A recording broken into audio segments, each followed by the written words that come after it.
이 세상을 창조하시고 늘 새로운 일들을 행하시는 하나님 아버지, 다사다난했던 한 해 우리 모두가 하나님의 은혜 가운데 살게 하셨음에 감사드립니다.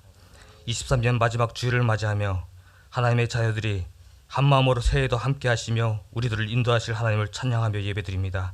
하나님, 기뻐 받아 주시옵소서. 2023년 한 해 동안 우리가 살아왔던 모든 삶들을 돌아보면 때로는 연약한 마음으로 감사보다는 불평과 불만을 품고 겸손과 순정함으로 살기보다는 교만함으로 우리 마음을 흔들 때가 있었습니다. 하나님, 우리들의 연약한 믿음을 용서하여 주시옵소서. 24년 새해부터 우리들은 오직 예수 그리스도 안에서 범사에 감사하며 우리들의 마음에 주님의 평안을 품고 살도록 주님 도와주시옵소서. 교만함을 멀리하게 하시고 겸손과 순정함으로 주님의 몸된 교회를 섬기는 우리들이 되게 하시옵소서. 우리 교회 가족들이 하나님의 은혜와 성령의 역사하심으로 주님만을 바라보고 하나 되며 함께 걸어가는 축복의 교회로 성장케 하여 주시옵소서. 하나님, 1907년도 하나님의 크신 역사가 있었던 평양 대붕 집회를 상기하며 1월 8일부터 하나님의 백성들이 호소대 아산 캠퍼스에서 부흥 집회를 열고자 합니다. 그곳에 하나님 함께 하사 성령의 불길 타오르게 하시옵소서. 그곳을 찾는 모든 이들이 닫혀있던 마음을 열게 하시고 치유되시고 회복되며 우리 주님의 음성을 듣게 하시옵소서.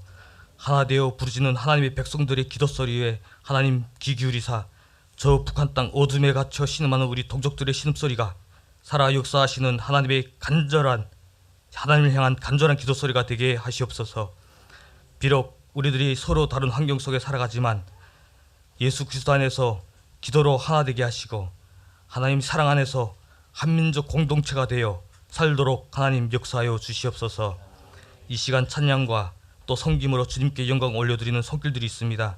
하나님, 그 손길들 기억하여 주시옵고 그들이 섬김 속에서 하나님 사랑만이 온전히 드러나도록 하나님 도와주시옵소서.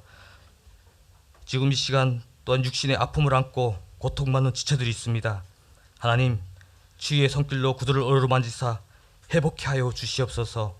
이 시간 말씀을 전하시는 김건능 목사님, 사명을 안고 걸어가시는 그 모든 삶들 속에 부활의 증인이 되어 담대의 말씀을 전파하시는 귀한 삶이 되도록 하나님 함께하여 주시옵소서. 오늘 말씀을 전하실 때에 그 입술들 통하여 우리에게 하나님 말씀으로 우리들이 깊은 곳에 임하여 주시옵소서. 감사드리며 우리들의 생명 되신 예수 그리스도의 이름으로 기도드렸습니다. 아멘.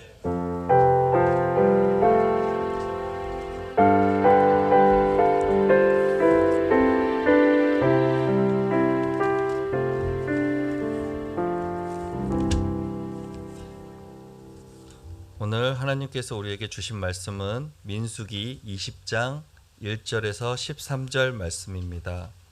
민수기 20장 1절에서 13절 말씀입니다.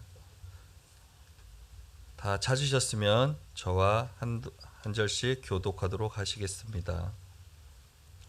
첫째 달에 이스라엘 자손 곧 온 회중이 신 광야에 이르러 백성이 가데스에 머물더니 미리암이 거기서 죽음에 거기에 장사되니라.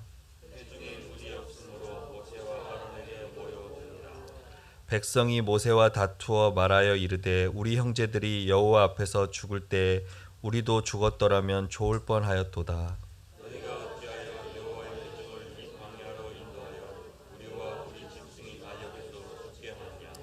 너희가 어찌하여 우리를 애굽에서 나오게 하여 이 나쁜 곳으로 인도하였느냐. 이곳에는 파종할 곳이 없고 무화과도 없고 포도도 없고 석류도 없고 마실 물도 없도다.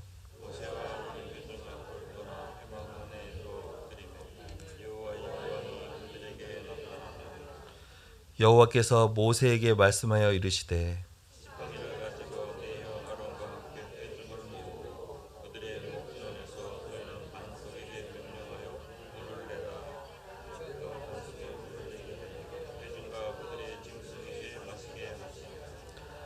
모세가 그 명령대로 여호와 앞에서 지팡이를 잡으니라.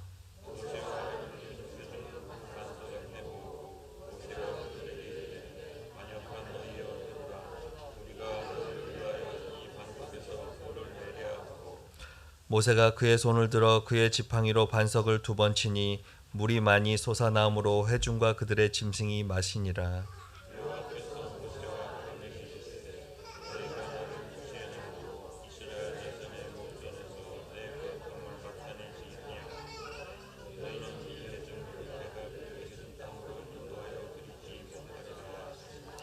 다 같이 이스라엘 자손이 여호와와 다투었으므로 이를 무리바 무리라 하니라. 여호와께서 그들 중에서 그 거룩함을 나타내셨더라. 아멘. 김건능 목사님께서 무리바 무리라는 제목으로 말씀 선포하실 때 은혜 받으시기 바랍니다.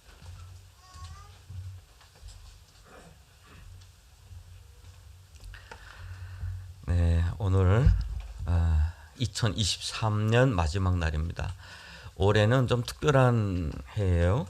2023년 1월 1일이 주일이었습니다. 그래서 예배를 드리고 그날 저녁에 우리는 또 저 호서대학교에 가서 부흥 집회를 하고 그렇게 또 은혜롭게 시작을 했는데 마지막 날이 또 주일입니다. 시작과 끝이 예배로 시작해서 예배를 마치는 한 해가 되었어요.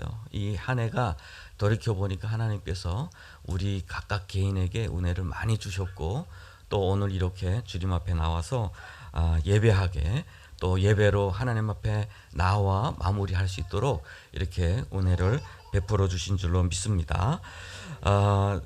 첫 번째 제가 1월 1일 날에 어떤 말씀을 전했을까라고 이렇게 살펴봤습니다.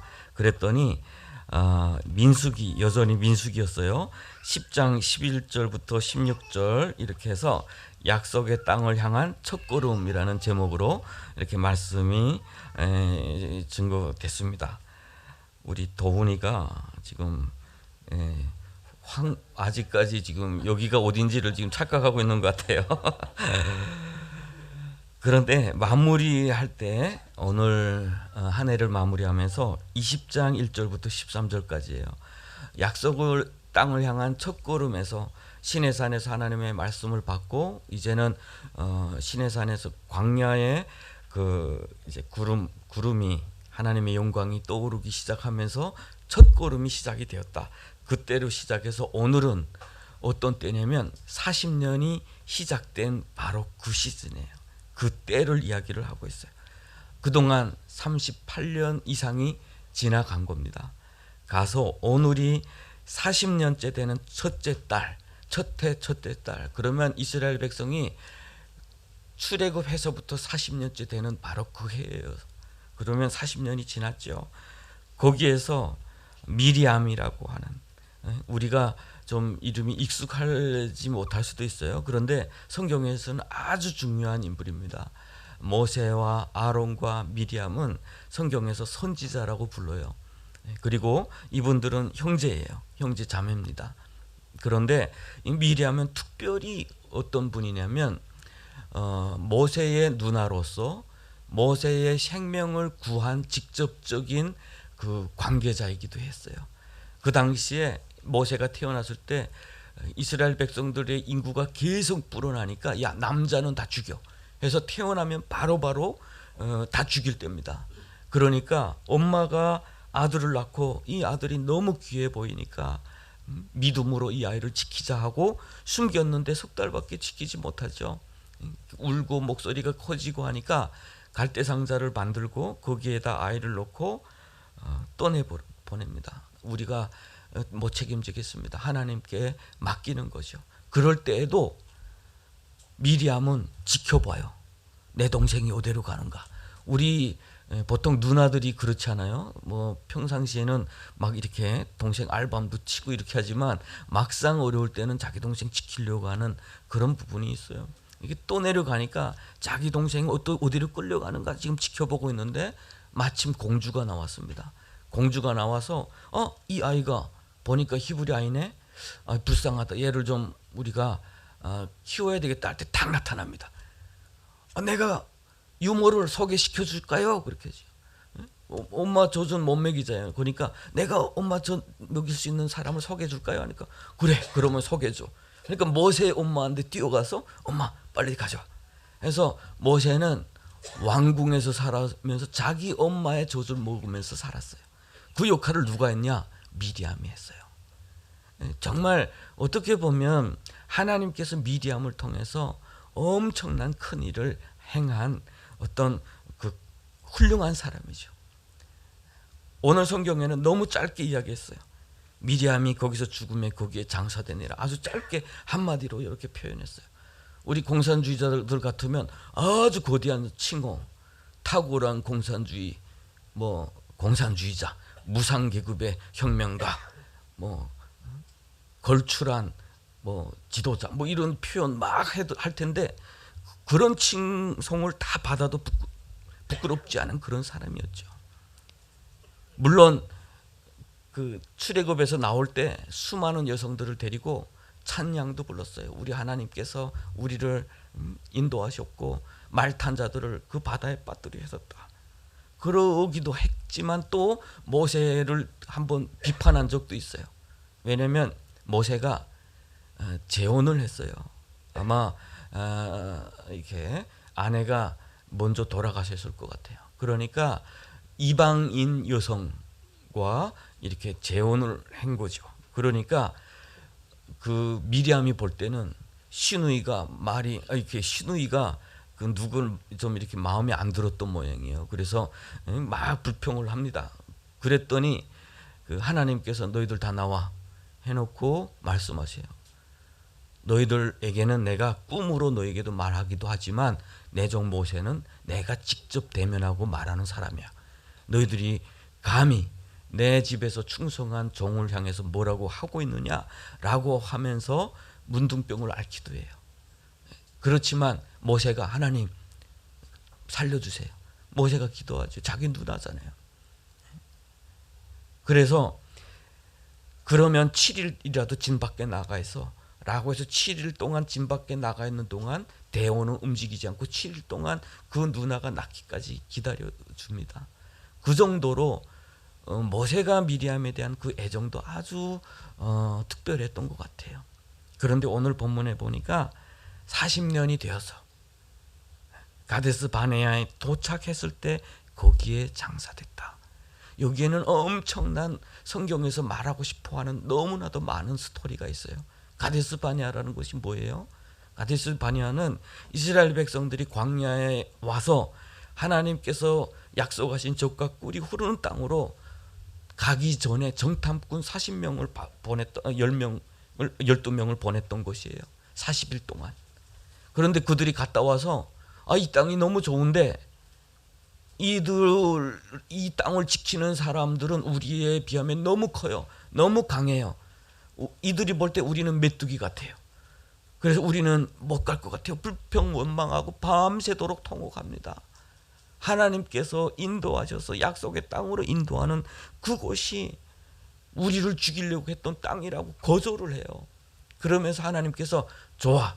그러면 너희가 40일 동안 정탐한 그 날짜만큼 너희가 광야에서 한번 살아. 그리고 그때 나온 사람들은 다 죽을 거야 라고 해요. 그때 나온 20세 이상의 계수된 자는 광야에서 다 죽을 거야.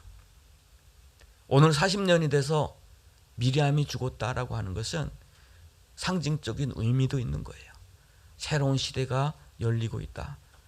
또 가데스 바네아에 도착해서 새로운 하나님께서 주신 새로운 어떤 그 약속의 땅으로 바라보면서 이전에 하나님의 그 하나님을 불숭했던 그 세대가 지금 죽고 있다라고 하는 것을 또 말씀하기도 해요. 많은 분들이 오해하는 부분이 있어요. 신약 성경에 보면 우리 하나님은 너무 좋으신 분이에요. 신약 성경에 보면 오래 참으시고 사랑이 많으시고, 그런데 구약 성경에 보면 너무 무서운 하나님이에요. 너무 무서운 말 안 듣도 죽어 막 이런 말, 공의의 하나님이라고 그러죠. 그러다 보니까 구약의 하나님보다는 신약의 하나님이 완성의 하나님으로 자꾸 사람들은 신약의 하나님에 초점을 맞추고 있어요. 그런데 제가 개인적으로 볼 때 저도 신약을 100독 한 사람이에요. 구약은 한 30독. 그리고 신약은 어떻게 보면 우리가요 이렇게 이해할 수도 있을 것 같아요. 우리가 대학교 가기 위해서 이 사람이 책을 얼마나 읽었나 보기 위해서 고전에 대한 그 시험이 문제가 나와요. 고전들 이만큼 두꺼운 책들 있죠. 근데 시험 공부를 위해서 아주 요약해서 나온 책들이 있어요. 그 요약해서 나온 책들. 저는 신약을 그렇게 이해할 수도 있을 것 같아요. 물론 신약에는 예수 그리스도가 오셔서 완성하셨고 그 모든 것이 다 있어요. 그런데 역사를 보면 구약의 역사는 2000년 역사입니다. 신약의 역사는 100년이에요. 그리고 신약은 하나님께서 너희들을 향하신 구원이 어떤 것인지에 대해서 계속해서 강조를 하다 보니까 신학적인 부분이 너무 많아요. 우리가 신학을 보면 신학을 뒷받침해주는 말씀의 대부분은 신약에 있죠. 그래서 우리가 그 신약의 말씀은 완성된 말씀이고 구약의 말씀은 그렇지 않다라고 보는 것은 잘못됩니다. 시작과 끝은 동일하신 하나님이세요. 그러면 오늘 본문에서 하시는 그 말씀은 또 어떻게 우리가 이해할까 하는 거예요. 하나님의 백성들이 오늘 본문에서 보면 모세도 한 번 잘못으로 하나님께서 모세는 내 집에 충성된 종이야 라고 인정했던, 나하고 대면에서 말하는 사람이야 라고 했던 그런 분임에도 불구하고 한 번 잘못 때문에 너 가지 못해, 약속의 땅으로 가지 못해 라고 이야기를 해요. 그래서 저도 오늘 본문 말씀 묵상하다가 그런 부분에서 딱 걸리기도 했어요. 하나님 너무하시네요. 모세가 40년 동안 얼마나 수고했는데. 그런데 이 구원에 대해서 우리는 조금 넓게 생각할 필요가 있어요. 구원에 대해서. 그렇게 했다고 해서 모세가 천국 못 간 건 아니거든요. 예수님께서 변화산상에서 마태복음 17장에 보면 변화산상에서 이 사람은 내 아들이야, 예수님은 내 아들이야 라고 하나님께서 직접 말씀하실 때 두 증인이 나오는데 모세와 엘리야였어요. 엘리야. 어떻게 보면 모세는 무덤이 없는 사람이에요. 그래서 많은 사람들이 모세도 산채로 하나님으로부터 올려짐을 받은 사람이다 라고 이렇게 생각을 하고 있어요. 엘리야도 그렇게 올라갔잖아요. 그러다 보니까 변화산상에서 나타났던 그 두 사람이 모세와 엘리야였어요. 하나님의 구원의 그 경륜, 한 영혼을 구원하고 있는 데는 하나님의 오래 참으심과 하나님의 자비가 다 있어요. 그렇지만 하나님을 믿은 사람들, 하나님을 믿고 하나님의 백성으로 살아간다고 하는 사람들이 그 뜻대로 살지 않는 사람들에게는 하나님은 채찍질하시는 하나님, 공의 하나님이시다라고 하는 것 우리 기억해야 될 필요가 있어요. 너무나도 우리는 편안하게 우리 하나님은 이래도 용서하겠지 저래도 용서하겠지. 물론 용서하시죠. 우리를 천국으로 인도하실 겁니다. 내가 주님을 믿는다면. 그렇지만 이 땅에서의 삶은 하나님께서 우리를 징계하실 수도 있어요. 우리가 잘못되지 않도록. 결국은 미리암이 거기에서 죽습니다. 모세는 얼마나 힘들었을까. 그럴 때 본문에 나와요. 회중이 물이 없으므로 모세와 아론에게 모여들었어요. 장사 지내서 70일 동안 애곡에도 부족할 판에 모세에게 와서 물 주세요. 왜 물이 없어요 여기는? 왜 우리를 이 악한 땅으로 인도했어요? 왜 여기는 무화과도 없고 포도도 없고 석류도 없어요? 마실 물도 없어요. 계속해서 원망을 하는 거예요. 모세가 얼마나 힘들었을까라고 하는 부분을 1절에 암시하고 있는 것 같아요. 1절에. 그래서 결국에는 모세가 하나님의 말씀대로 하나님의 말씀이 저 반석이 열려서 당신들에게 물을 공급할 것입니다 라고 해야 되는데 화가 나니까 내가 이 반석에서 물을 너희들한테 줄 테니까 콱 먹어, 콱 때려버렸어요. 결국에는 하나님께서 너희들이 내 거룩함을 드러내지 않았구나 꾸짖으신 거죠. 하나님의 종이 무너지는 순간이에요. 그동안 충성했던, 평생을 주님을 위해서 바쳤던 주님의 신실한 종이 무너지는 순간이에요. 우리가 신약 성경에도 그렇게 이야기를 하죠. 너희들 많이 선생되지 마라. 선생된 자들이 더 많은 심판을 받게 될 것이기 때문이다라고 이야기를 해요.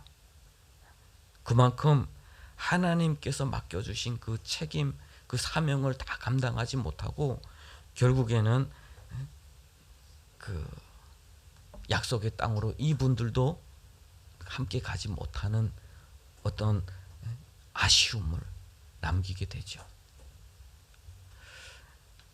우리는 다 사람이에요. 연약한 사람들입니다. 완전할 수가 없어요. 저도 하나님을 믿고 은혜 참 많이 받은 사람입니다. 구원의 감격. 내가 북한에 살았으면, 내가 북한에 그때 가난하지 않았으면, 우리가 뭐 우리 아버지 빽이 있어서 꾸준히 잘 나가서 탈북하지 않았으면 나는 평생 그들의 종으로서 살았을 수도 있겠구나. 옛날에는 그 북한에서 태어난 게 얼마나 불행했던지 몰라요. 그래가지고 우리 아버지한테 막 뭐라고 했던 적도 있어요. 그 태어난 게 결국은 부모 탓 같더라고요. 어떨 때 보니까. 그런데 예수 믿고 나니까 그게 확 바뀌더라고요. 나에게 찾아온 고난도 결국은 하나님 만나니까 은혜야.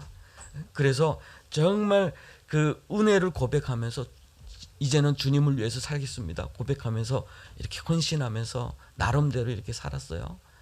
친구들 북송돼서 뭐 죽임당하고 뭐 정치범청에서 끌려가고 그때는 정말 괴롭고 힘든데 그래도 내가 살아있는 한 나도 역시 그렇게 살아야 된다라고 몸부림치면서 또 그렇게 살다가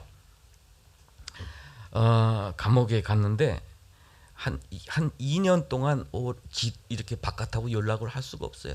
거기 가면은. 그리고 전화를 이제 처음 이렇게 가족들과 통화를 하는데 제 동생하고 제 생활비는 그 이제 가족들에게서 오는 거잖아요.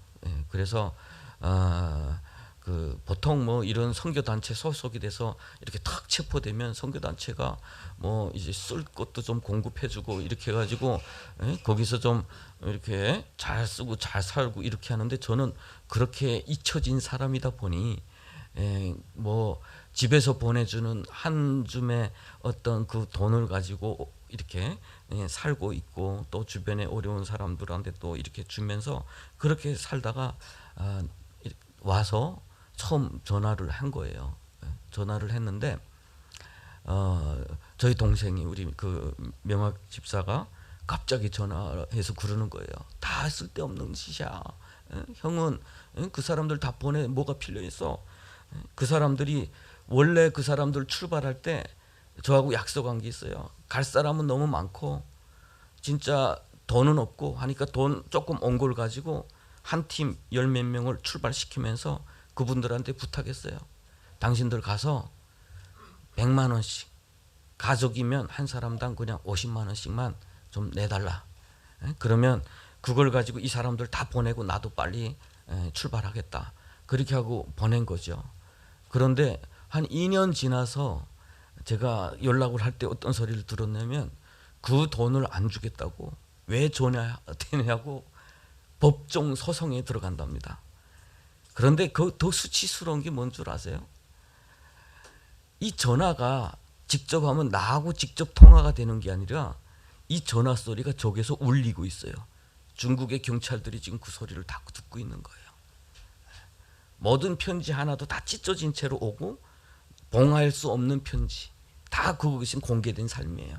저기서 지금 그 말소리가 다 울리고 있고 우리 여러 명의 다른 그 중국 공안들이 다 듣고 있고 얼굴이 빨개서 도무지 내가 그래서 제가 아니 사실은 내가 그런 거 바라본 건 아니었어.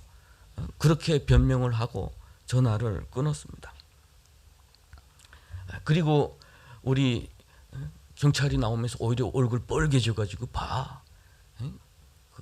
다 필요 없는 짓이야. 그렇게 이야기를 오히려 이렇게 해주더라고요. 그런데 그때도 사실은 그렇게 생각을 안 해요. 그런데 시간이 지나면 지날수록 어느 순간에 이게 그 인간인지라 연약한 부분들이 있는 것 같아요. 어느 순간에 그런 부분이 다시 반복되거나 그렇게 되면 갑자기 이게 모든 의욕들이 다 떨어질 때가 있어요.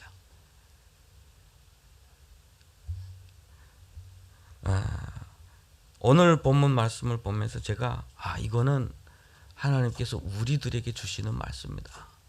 어떤 일이 있어도 마지막까지 주님의 거룩함을 우리가 가로막아서는 안 된다. 주님의 일하심을 우리는 가로막아서는 안 된다. 우리는 하나님의 통로들이에요. 우리를 통해서 복음이 흘러가야 하고 우리를 통해서 주님의 축복이 흘러가야 돼요.